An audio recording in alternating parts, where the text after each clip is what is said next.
નમસ્કાર મિત્રો, અમારી યુટ્યુબ ચેનલ શિકોતર સાધનામાં આપનું હાર્દિક સ્વાગત છે। મિત્રો, આજે હું એક આ વિડીયો અને માહિતી માતાજી વિશેનો, કોઈ બી માતાજી હોય, કોઈ બી શિકોતરમાં હોય, મેળીમાં હોય, ચામુંડમાં હોય, જાહુમાં હોય, ભેટમાં હોય, શહેર માતા હોય, તમામ દેવી કોઈ બી 84 ખાતું હોય એમાં તમામ માહિતીનો વિડીયો છે કે માતાજી ધોણવા આવતા હોય, માતાજી ધોણવા આવતા હોય અને ધોણવા આવતા હોય અને બોલતા ના હોય, કુટુંબ પરિવારમાં કોઈ ભૂવો ના હોય તો શું કરવું અને માતાજીનો ભૂવો કેવી રીતે બનાવવો અને માતાજીનો પ્યાલો કોને પાવો, એ તમામ માહિતીનો આ વિડીયો છે મિત્રો। પણ આ વિડીયો તમે આખો સાંભળશો, ધ્યાનથી સાંભળશો તો જ ખ્યાલ આવશે, નકર તમે અડધો વિડીયો મૂકી દેશો તો તમને ખ્યાલ નહીં આવે કે આ માહિતી શું છે મિત્રો। તો મિત્રો, પહેલી વાત કરીએ કે માતાજી ધોણવા આવતા હોય આપણા કુટુંબ પરિવારમાં, કે આપણા દાદા પાદા, આપણે દાદા હોય, પરદાદા હોય, આપણા ભાઈ હોય, આપણે ખુદ પોતાની માતા ધોણવા આવતી હોય, માતા ધોણવા આવતી હોય ને બોલતી ના હોય તો શું પ્રોબ્લેમ હોય અને શું તકલીફ હોય તો માતા બોલતી નથી। એમાં મિત્રો ઘણા પ્રોબ્લેમ હોય છે, હું તમને સમજાવું છું કે પહેલા પ્રથમ તો માતા ધોણવા આવતી હોય અને માતા બોલતી ના હોય, તો પહેલું તો એ હોય કે એ માતા બોલતી કેમ ના હોય, કે માતાજી જે ભૂવો ધોણતો હોય બીજી માતાનું નામ લેતો હોય અને પવન બીજી માતાનો હોય, તો જે નામ લે માતાનું અને બીજી માતાનો પવન હોય તો એ માતા એમને બોલવા ના આપે। ત્રીજી વાત એવું હોય છે કે માતાજીનો જો કદાચ ભૂવો બની ગયો અને માતાજીનો એમને પ્યાલો પાયો પર ખ્યાલ ના હોય કે કયા દેવીનો ભૂવો છે, કયા દેવીનો આ ભૂવો નથી, એમને પ્યાલો પાયો પર હોય તો દેવ પણ બોલવા ના આપે। ચોથી વાત એ છે, ત્રીજી વાત એ મિત્રો એ છે કે જ્યારે માતાજી આપણે બેસાડેલા હોય, માતાજી હોય અને જો કોઈ દેવ ધોણવા આવતો હોય પણ એની સાથે કોઈને જોડકું હોય, એટલે એની સાથે જે દેવ ચાલવા વાળું છે એને ન્યાય ના મળ્યો હોય અને એ દેવ કોઈ બારી રહી ગયું અને બારી રખડતું હોય અને આપણે દેવને કોઈ બેસાડ્યું નહીં આવતું, એ દેવ પણ એમને બોલવા નથી આપતો। તો ત્રીજી વાત એ છે કે ભૂવા વચ્ચે અને માતાજી વચ્ચે કોઈ વાંટી પડી ગઈ હોય તો પણ માતાજી બોલવા નથી આપતા, બરોબર। તો એના માટે શું કરવું, એના માટે તમારે પહેલું તો માતાજીનો પાઠ ટાળીને માતાજીને પહેલું પૂછવું પડે, જે ભૂવો હોય ને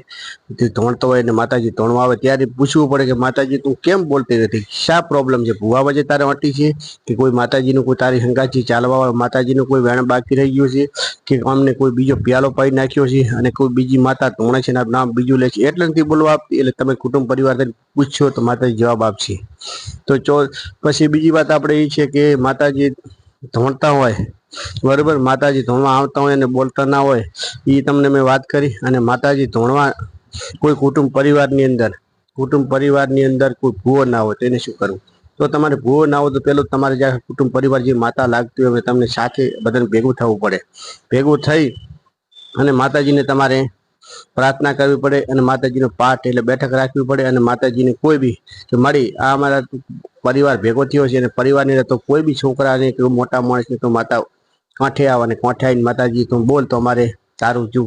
કોઈ ભૂલચૂક થઈ ગઈ હોય, અમારે ભૂકો તારો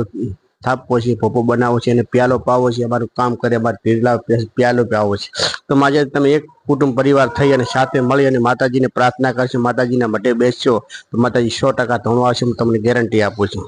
તો પછી માતાજીનો પ્યાલો કેવી રીતે પાવો, માતાજીનો પ્યાલો એટલે જે ભૂવો બનતો હોય, માતાજી જે ધોણવા આવતો હોય એકદમ પ્યાલો એને ના પવાય, એને જે આપણે જે ધોણવા આવતો એનું દેવને આપણે જે જાણવું પડે કે કયું દેવ ધોણવા આવે છે અને કયું દેવ ધોણવા આવે છે, કેટલા દેવ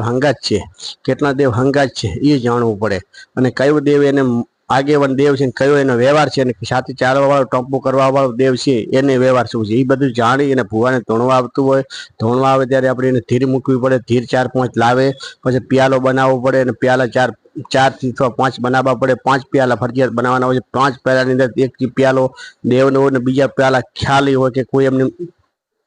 ઢાંકી લઈને મૂકી દેવા કે એમાં માતાજી બોલે કે આ નંબરનો મારો પ્યાલો છે, જો સાચી માતા ધોણતો હોય અને ભૂવો સાચો હોય તો એ પ્યાલો આવ્યા વગર ના રહે। એને પ્યાલો અમુક દેવ પ્રમાણે હોય છે, ઉગાનો પ્યાલો દૂધનો સાકરનો હોય છે, પછી અમુક કાળ ભૈરવનો પ્યાલો સિંદૂરનો હોય છે, અલગ અલગ પ્યાલા હોય છે, જેવો માતાજીનો કરો એવા પ્યાલા હોય છે। પ્યાલો પાવા વાળો એમનો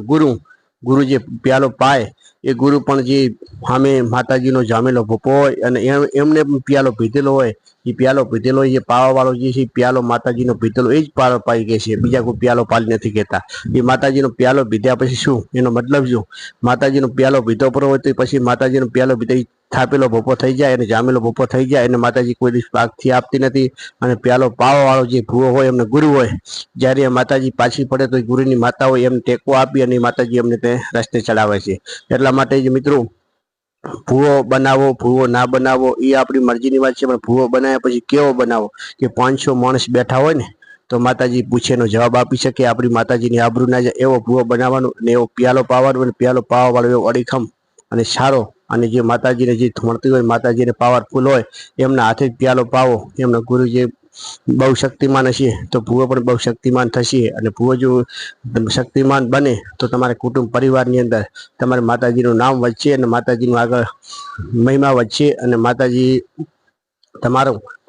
અને બહારનું પણ કોઈ બી દુઃખ હશે તો માતાજીને જે ભૂવો તોડતો હશે એ માતાજી અમને કાંઠે આવીને વાત કરશે. તો મિત્રો, ધોણમાં માતા ના આવતી હોય તો આપણે શું કરવું પડે એ તમને જણાવ્યું, અને માતા ધોણ આવતી હોય ના બોલતી હોય તો શું કરવું પડે એ તમને જણાવ્યું. પણ માતાજીને જે ધોણવા આવે એની પારખ બહુ કરવી કે માતાજી કઈ ધોણે છે. અને અત્યારે એવું હોય છે કે જે ભૂવો ધોણતો હોય, બહારથી કોઈ વોરેન ડેરું લાવ્યો હોય એ ધોણતો હોય અને ઘરની માતાનું નામ લેતા હોય છે, તો માતાજી કોઈ દિવસ જવાબ આલતી નથી, એમને ધોણવા આવે પણ બોલવા આપતી નથી. કેમ કે આપણી માતાજીનું નામ બદનામ થાય છે, એટલે માતાજી અમને બોલવા જ ના આવે. અત્યારે બારે ગયા હોય છે, બારે કોઈ બી મિત્રો માતાજી લાવી અને ધોણવા લાવી દે છે, અને ઘરની માતાને જ્યારે આપણે કુળદેવી હોય, આપણે જે બાપ દાદા પરદાદા જે પૂજતા એ દેવને આ ગમતું નથી, એટલે એ ભૂવાને ધોણે ખરી પણ બોલવા ના આવે, પવન આવે પણ બોલવા ના આવે. તો મિત્રો, આપણી મઠની માતા હોય, આપણી કુલની માતા હોય, આપણે દાદા પરદાદા પૂજતા હોય એ માતા હશે તો 100% બોલશે, અને બીજી માતા તોડતા હશે તો 100% નહીં બોલે કોઈ દિવસ. વાત ઘાટનું જે દેવ લાયેલું હોય એ દેવ તમને